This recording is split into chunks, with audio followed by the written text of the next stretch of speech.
You're watching Mining Headlines on mining.com. I'm Devin Morgan. We start here. The CEO of mining giant Rio Tinto has taken an unusual step, hosting the company's earnings from Washington. Jakob Stolzholm is in the U.S. Capitol to understand how President Donald Trump's trade policies may impact the industry.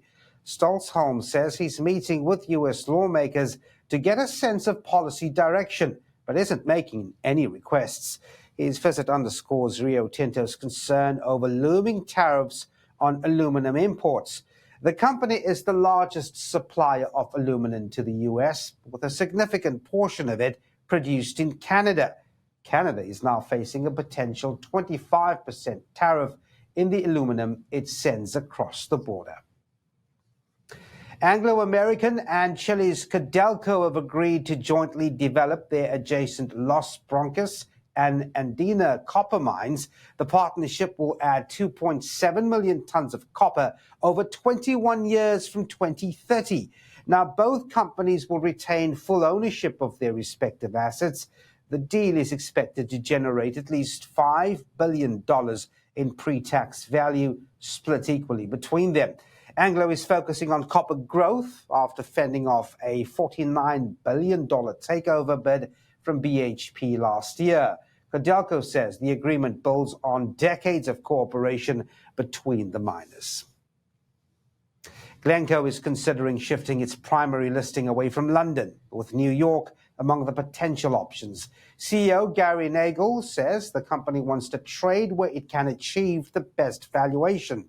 The London Stock Exchange has seen several major departures, with 88 companies delisting last year.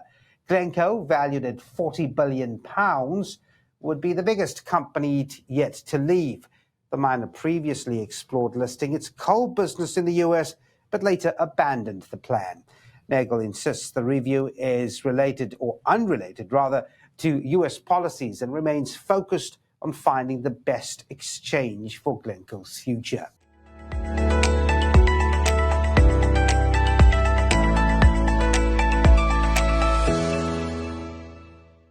Anglo American is selling its Brazil-based nickel business for $500 million as it shifts focus to copper and iron ore. The buyer is China-backed MMG Limited, with most of the payment coming up front.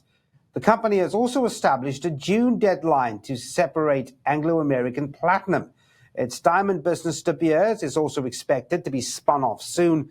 The nickel and coal asset sales are set to generate $5.3 billion in cash. Anglo will seek shareholder approval for the Amplats demerger at its April the 30th annual meeting. Fortescue has reported a 53% drop in first-half profit, hit by weaker iron ore prices and China's slowing demand. The miner is also reviewing timelines for its green energy projects due to U.S. funding uncertainty. It cut its green energy capital spending forecast to $400 million, down from $500 million. Fortescue Energy is unlikely to meet its 2030 green hydrogen production target. The company declared a lower-than-expected interim dividend of 50 Australian cents per share. Shares fell by as much as 6.7% on the release of the results.